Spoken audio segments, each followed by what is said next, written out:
Welcome to the Samuel Leeds Podcast. My name is Arnon Barnes. We're going to be talking about setting goals and making 2020 the best year ever. So as a businessman, someone who's focused on making money, adding value to people's lives, right? One of the things that I find is making money is one-dimensional. It's not enough. You've got to have a place to put the money. And I find that real estate is exciting. So from your perspective, what made you get into real estate? Yeah. I mean, how did you, what was the trigger? Really interesting. I got into real estate before I got into business. So a lot of people like yourself, you made millions of pounds in business. Yeah. And then we're like, I need to do something with this money now. Yeah.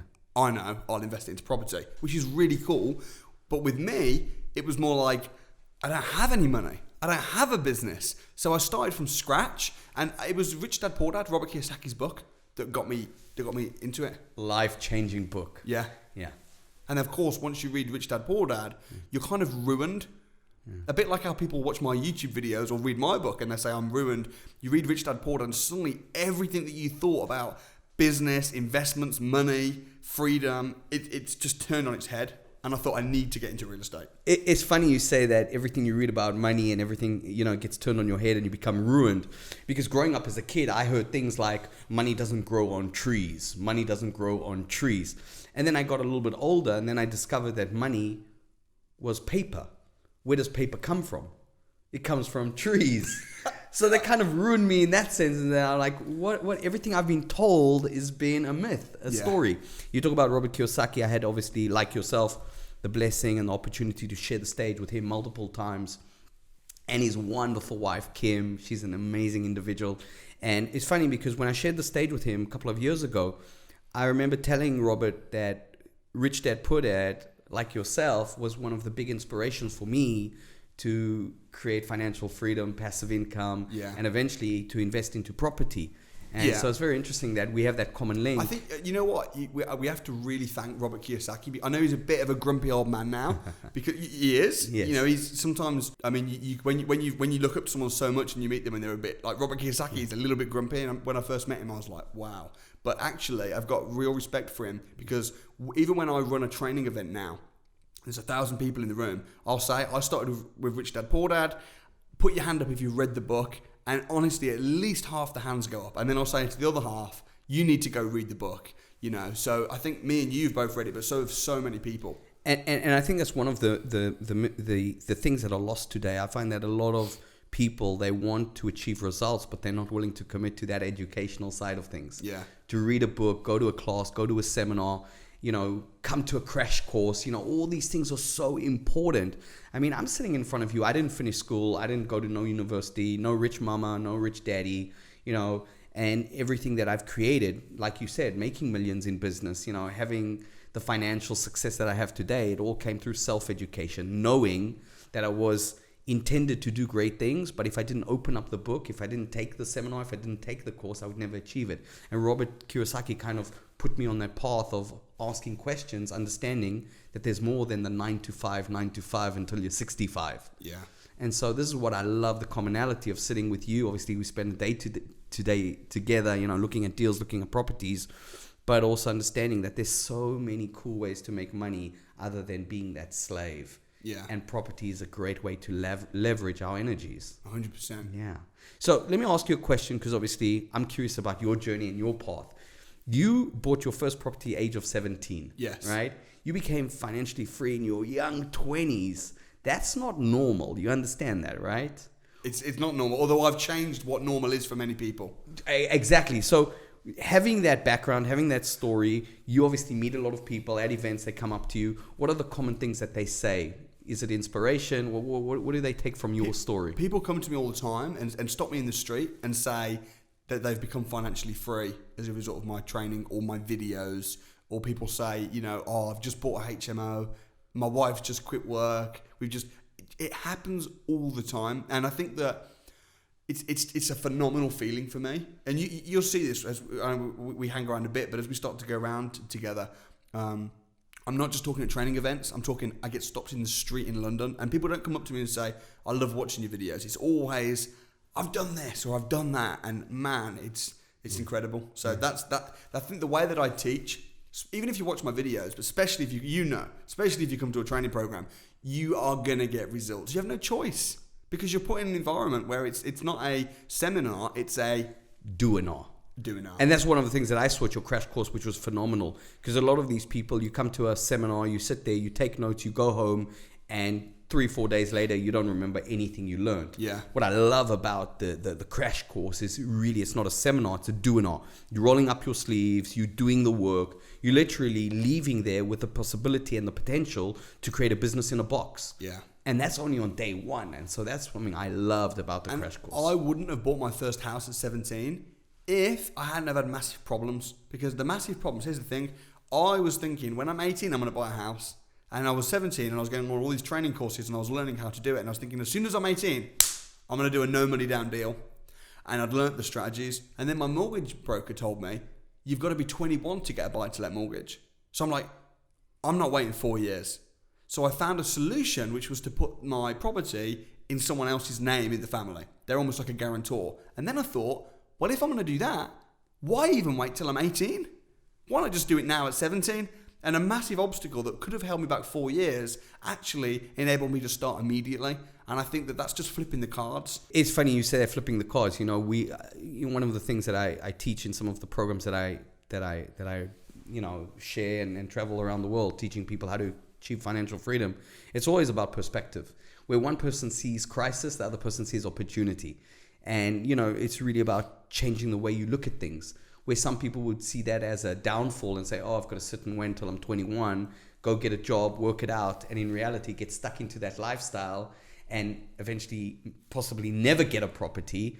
You saw that as, okay, there's a problem, here's the situation, I see this as an opportunity. You use it as fuel to move you forward. I think that's so cool. And it's funny you say that you had problems, because I feel that a lot of people, they have problems, but they don't have enough pain. Yeah, true. And I think if people had more pain, or if they came to understand more that paying the price of doing the 9 to 5 until you're 65, that price of having to wake up every morning, going to a job you don't like, to impress people you don't like, to work with people you don't like, to get a paycheck that you don't like, that price, doing that for 20, 30, 40 years, that price is so heavy. And if they were to take that and stimulate that, and put that into a concept of, wow, this is going to be a painful journey unless I change.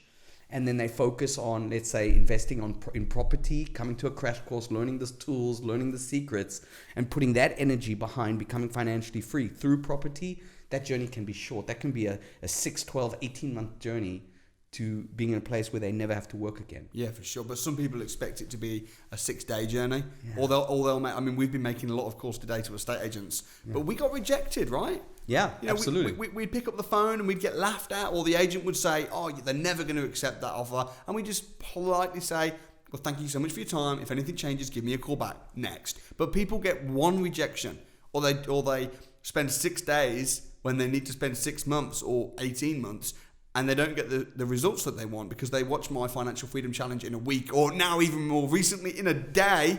You watched that, right? Insane. What was the best thing about it? It's funny you say that. The best thing about it was in the beginning of the program where you said, okay, let's go. And you were like, I don't even know where we're going. Yeah. And I think as long as you trust yourself, things will unfold. The first thing you said in that program, okay, we're going to get started. All I have is my laptop bag here and my laptop. Let's go. And then literally a second later, you say, I don't even know where I'm going. Yeah. As long as you trust yourself and you take action, things are going to happen. You know what? It's funny in the Bible. I know you're Jewish as well. Yeah. Old Testament. Yeah. It says about Abraham. It says that Abraham went out not knowing where he was going in faith. And I think that success in business, you do need faith, and faith is seeing the unseen, something that doesn't exist yet, but seeing it and being prepared to go, not knowing where you're going. Because the thing is, the most dangerous position to be standing is standing still. If you're going, if you're moving, then you can be guided, you can figure things out, you can change direction. But if you're standing still waiting for all the traffic lights to be on green before you step out the house, you're going to be there for a very long time. It's funny you say that. I recently wrote an article in a magazine about the power of belief. And we spent the day together. We were working. Obviously, you were showing me some great tools and methods to find properties, source properties. We were making calls together. And a little bit earlier, I was wearing a T-shirt. And on the T-shirt, it actually said, billionaire in the making. Yeah. And when I travel with this T-shirt, it's just a T-shirt, right? But it says billionaire in the making. When I travel with this T-shirt, when I'm at an airport or I'm about to board a plane and I have this T-shirt on, I always get people looking at me like I'm crazy. And what's funny is that I always say that if you believe, you're already halfway there. Yeah. And a lot of people lack that belief. And so when people give me some weird looks about wearing that shirt, billionaire in the making, actually all they're showing is their limitation, not mine. And so if more people had that belief in themselves, I believe that more people would achieve greater results. You know what? I want to get one of those T-shirts, man. You inspired me to get one of those T-shirts. And if believing you're halfway there, but then disbelieving, you're 100% the other way. Exactly. If you don't believe you can do something, you can have the right. And it's interesting because sometimes when I'm training people, it can be two people sat together, same training, same content, same tools, same concepts. Everything's the same. They're both broke. Neither of them have got any money. 6 months later, one of them's financially free. The other person's still moaning and whinging about their job. No different. And it's like, why is that? I mean, what do you think? You're a trainer. It's funny you say it because I see that all the time. Two people, same tools, same strategies, same everything. One goes out, skyrockets to success. The other one, not much happens to them. I think it's great to have tools. It's great to have belief. It all boils down to taking action. At the end of the day, I believe that the greatest treasures on planet Earth are reserved for the action takers. Yeah, 100%. And so if you educate yourself, you take the course, you take the seminar, you read the book, and you combine that with action, success is inevitable. It is inevitable. It's just a question of time. It's I believe there's no unrealistic goals. There are only unrealistic timelines. Yeah. And so, to acquire a property, like you said, whether you're 17, 18 or 21, there's no unrealistic goal. There's only an unrealistic timeline. Yeah. But it's funny because I agree with that so much about action and taking action to get results. But the thing is, that's why at my training programs, I actually make people take action there and then. So it's not like, but sometimes people say, I don't want to call the agent. Just give me more content. Just teach me more. No, I'm not teaching you anything until you picked up the phone and made that phone call. Yeah. Because that's the best way to learn. And creating an environment for people to do that, I'm passionate, man. And obviously that passion is something that overflows, and I've seen that over and over again, spending the day with you. And you talk about action, picking up the phone. If people would treat this game like any other game, because it is a game of just picking up the phone, making a connection, building a relationship, introducing yourself and stating what you want and how you want to achieve it, people will respond to you. Not everyone. And the question is, are you willing to be rejected 99 times to hear one yes? And I think that's one of the things when people say to me, Arnon, how have you become financially free, coming from a family with, my father left when I was a kid. And, I spoke about this a little bit earlier. I didn't grow up with a silver spoon in my mouth or any of that stuff. But one of the key things that I've always been a big believer in is just take action. Yeah. Take action. Things will happen. People will show up. And trust. I think a lot of people lack trust in themselves today. And it's actually a phenomenon. I see it as a negative phenomenon. People have lost trust in themselves. They're lost belief. Because there's endless amount of people saying you're not good enough, you're not tall enough, you're not short enough, you're not this enough, you're not that enough. And it's so easy to buy into that concept. And so, for example, in my home, and this is me, this is very personal, very private. In my home, in my shower, I have some declarations that are in the shower, laminated, with just some very powerful statements that I have up there. Every time I'm going to take a shower in the morning or in the night before I go to bed, I allow those words, those affirmations, if you will, those positive statements to feed my subconscious. And you become what you repeat. And so all these things are just feeding me because people buy into the I'm not good enough, I don't have the money, all this stuff. And like Henry Ford said, whether you believe you can, whether you believe you can't, either way, you are right. Yeah, absolutely. So obviously property is your passion, and I've seen that through and through, spending time with you today. What would you say has been one of the biggest mistakes you've made that now you can look back and laugh at and say, wow, it was a great lesson for me? Yeah, it's funny because when you think of mistakes, you can often look at times when you've lost money or something's gone bad. But sometimes I think some of my biggest mistakes have been where I've actually left money on the table when I've not done a deal when I should have done a deal, or when I've used all of my own money and tied it up when I could have done 10 deals and used other people's money. And that's one of the big mistakes of 2019 last year. I feel like I could have, my reputation was really good, my brand was good, lots of people knew who I was, but I wasn't really on the property side buying anywhere near the kind of amount of properties I could have been doing. I mean, I bought I think it was 29 houses, but they're all small houses. And I realised that a small house takes just as much effort as a big house. So I kind of wish that I'd had the balls and the courage to go into bigger deals sooner. Because I've realised that when you play the game Cash Flow 101, yes, it's the big deals that make the most money. So I think that's probably something I wish I'd learned a bit sooner. I wish I had a bit more courage. My attitude was, if it's not broken, don't fix it. I know that these small deals are working. I'm just going to keep doing them. I was scared off by the big deals. It was only when I bought the castle in June 2018, and I was like, the amount of money I'm going to make off of the castle is going to be more than pretty much all of my residential properties. Like, it's just going to be insane. So I think that's something on a smaller level, a mistake where I've lost money. I guess ultimately money comes from people. And in property, money comes from tenants. It's just it's been just putting wrong tenants in. I'd rather have no tenant than a bad tenant. Yeah. I'd rather have a month's void, no one in the house, but then put in a really good tenant than move someone in straight away who's then not going to pay me rent. Yeah. So I think being a bit more choosy of the tenants is something that's really important as a landlord. You're talking about the castle deal, and obviously that was very exciting. And I know that a lot of people listening to this podcast maybe have seen that or heard about it. Did you find that a scary deal to do in the beginning? Yeah, it was. Yeah. It was scary, but at the same time, it's fun.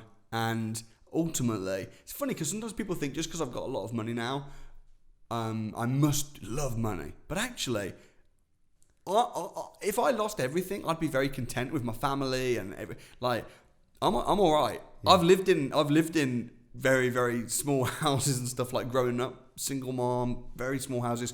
And you know what? Living in a big house and having lots of money in the bank and having a big portfolio, it doesn't actually make you feel that much happier. Like, I'm okay. I'm doing it for different reasons. It's funny you say that because I met you years ago. We met originally in, I think, 2015. Yes. And I met you then, and we had a conversation. We spoke. We connected. We had a heart to heart. We exchanged a few words. And obviously, I've followed you over the years, and I have some very close friends who know you very well, and they know me very well. And obviously having the privilege and obviously the pleasure to learn from you today, right? As a successful businessman, I'm looking to expand my property business, seeing my father invest in property in South Africa, having my own 7-figure property portfolio in the Netherlands, and obviously looking now at Europe, which is the best market to go into, and the UK is buzzing. Sitting here with you and obviously choosing who's the best person to help me with this, and all the feedback has Samuel Leeds. And so I've met you in 2015, and I'm sitting with you now and spend time with you now. You haven't changed. Yeah. You're still passionate. You still, you still, it's the same Samuel. And this is, I think, a misconception that people have, is that when you have a lot of money, it changes you. Yes, it can. However, being around your wife and seeing your family, I still see the Samuel that I met years ago. Yeah. Warm, kind, generous. I mean, your family stepped in yesterday. I saw hugs. I saw friendship. I saw a lot of love around you. And do you find that, having the financial changes that have happened, obviously, have you find that a little bit as a struggle sometimes to find the balance between being so successful financially and making such an impact on people's lives, inspiring people to change and achieve their financial freedom?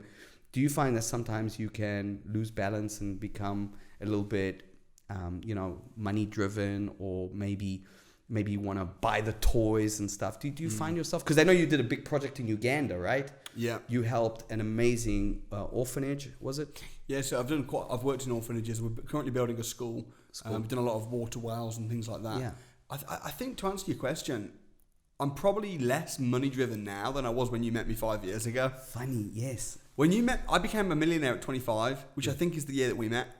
It must have been when I met you, I instantly became a millionaire. Funny. But I did learn a lot from you. Yeah. But I think that when you haven't got money, sometimes you're like, I need money. Yes. I need money. Yeah. Almost like if you're really hungry, you want food. I'm hungry, I want food. But then when you've just eaten, you're like, oh, I can take it or leave it. And then suddenly you can share the pizza instead of being... You're most greedy with food. I know I am when I get a big pizza, when I first get it. Yes. And it's like, oh my gosh, I got this pizza. No, you can't have a slice. But then when you have a few slices, you're suddenly thinking, I'm kind of full.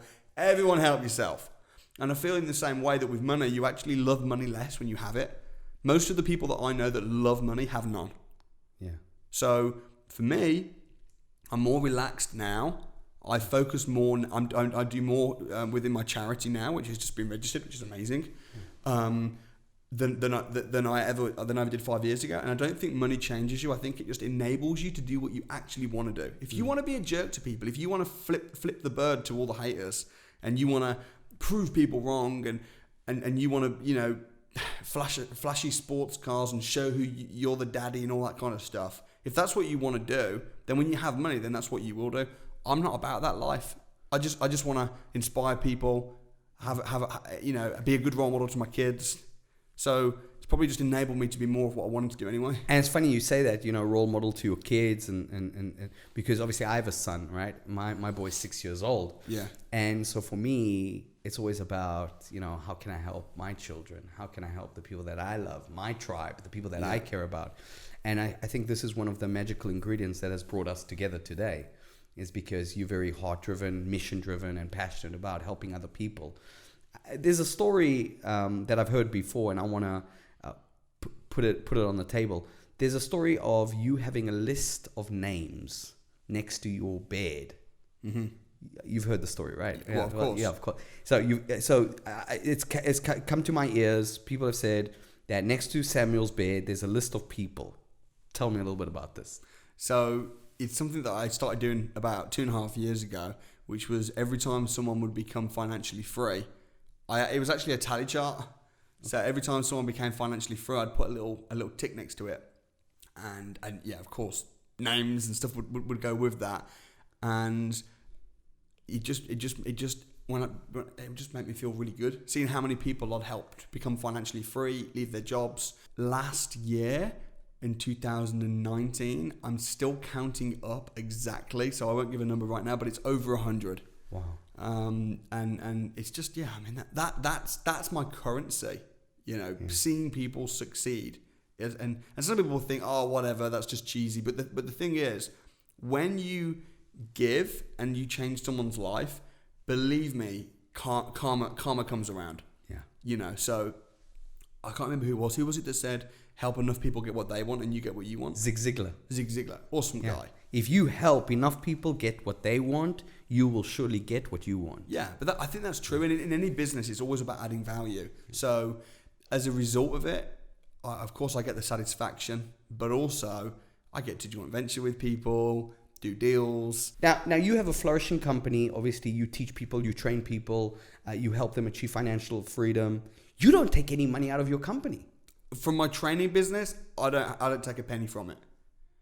From my property business, believe me, I take money from that. Yeah. From the training business, I don't take money. Okay, so you put everything back into the business. Yes. Right? And you... Charity, yeah. So the training business, yeah.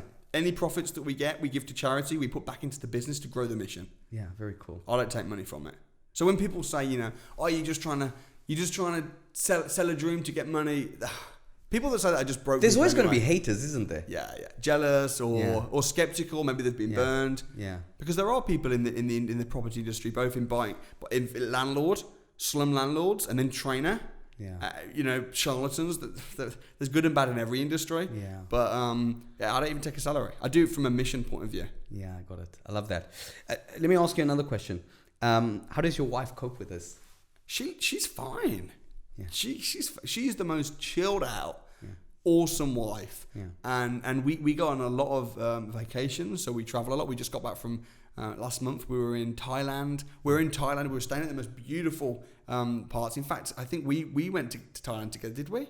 When you were doing MTS? Yes. So I'm not sure if you were with me in Thailand. I think I was. I was 2 years in a row.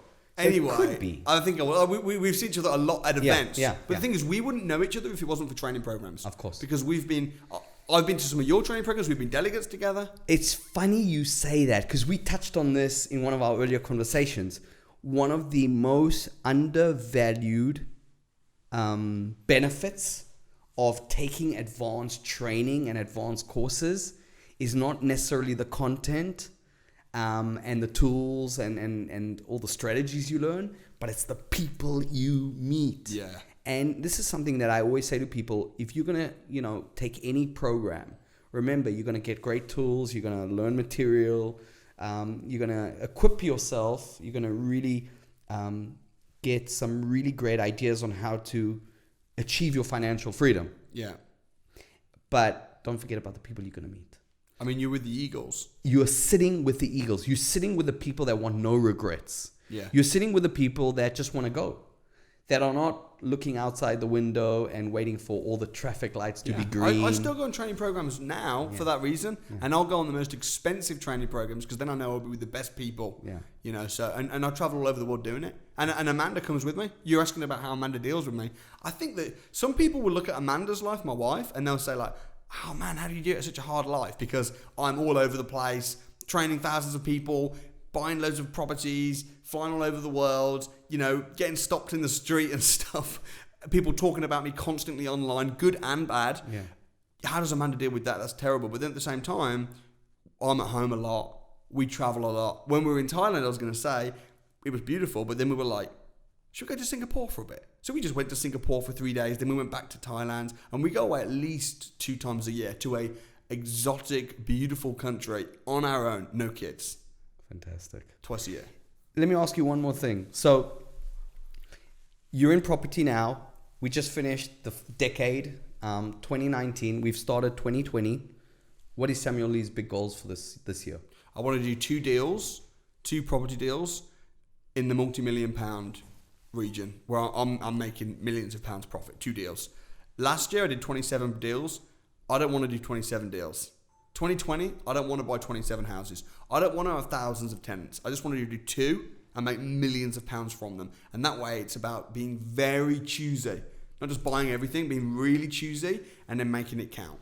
It's funny. It's rather than jabbing you in the face, Yeah. I'm just going to knock you out with a right hook. Yeah. That's 2020. I love what you say, being choosy. One of the things that I've learned, obviously, from the Bill Gates and the Warren Buffetts and the Oprah Winfreys and the Mark Zuckerbergs and the Robert Kiyosakis, they all say you got to exercise the power of no. The power of saying no. Yeah. Because we have limited time. We have 24 hours a day, 7 days a week. And we're going to get lots of opportunities, and opportunities obviously come to you as they do to me. But actually, it's about saying no more than saying yes. Yeah, true. And sometimes that's really hard. Yeah. So people are listening to this podcast. What would you say to them? And I know you've shared tons of golden nuggets, but what would you say to them for 2020? What would be a key thing to get them on the property ladder, get them on their property journey? What message can you leave them with? Yeah, I would say it's a fantastic time to buy property, 2020 in the UK. Interest rates are really low. Property prices are actually pretty low, believe it or not, depending on where you go. They've never given out, the banks have never given out money as cheap as they give it out now. They're almost handing out free money to people. Free money. And to not take advantage of that, I just don't know how people are going to live with themselves in 20, 40 years' time when their grandkids say, what did you do when the banks were giving out money at 3%? It's just going to be an embarrassment. So I would say definitely buy property. And even if the property doesn't go up in value super quick, make sure it cash flows positive. And I think what I would say in 2020 is don't have massive to-do lists.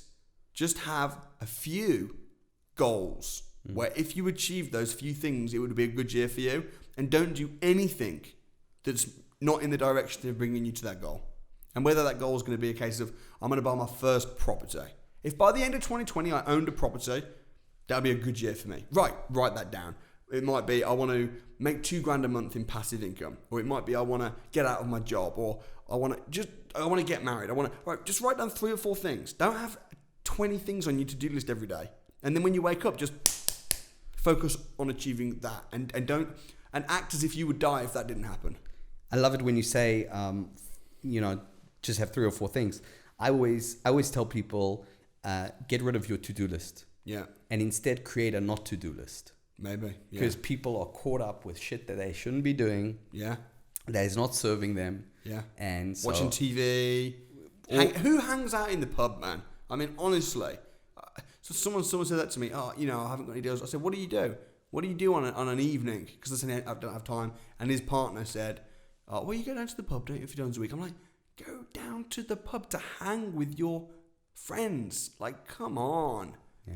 Just pick up the phone and make some calls and do some deals. And it's funny you say that, because I think it's underestimated how easy it is to make those calls. First one might be a little bit of a challenge. Second one, okay. It's uncomfortable. But once you get used to it and you're willing to, you understand what you're playing for, what's on the line. Yeah. Then you're like, dude, I'll make calls all day, every day. You've got to get yourself in a good environment though. Like, it's easy for us to make calls because we've got, like this morning we're having breakfast. Yes. We've got all these cool people around us. Yeah. Marvin was there. Yeah. He's just awesome. It's cool, man. There's a good vibe. We're in the right kind of environment. If you're on your own and you've got a wife or a husband who doesn't really believe in what you're doing, and then you've got a boring job, and then you get back and it's tough. So get yourself friends that are 6 months ahead of where you want to be. Yeah, it's funny. I love when you say 6 months ahead. People always say to me, they come with a challenge, or they bring a problem, or they're stuck. I always say, look, first of all, who's your role models? And then you'll get the Sir Richard Bransons, you'll get the Michael Jordans, you'll get the Nelson Mandelas, you'll get the Martin Luther Kings. You get some great names. And I always say it's great to have a role model, but those are long-term role models. Find a short-term role model, like you said. Find someone who's just 6 months ahead of you, or 12 months ahead of you, or 2 or 3 years ahead of you. Yeah. But not someone who's 20 or 30 years ahead of you. Yeah. Because it's very easy to get off track. But if you find someone who's like just a year or 2 ahead of you, yeah, for sure. It's easy to keep in touch with their progress. Yeah. And then catch them up, surpass them to the point where then you can be that friend to them. Exactly. Find someone that's 6 months ahead of you, and then within 6 months become 6 months ahead of them. Yeah.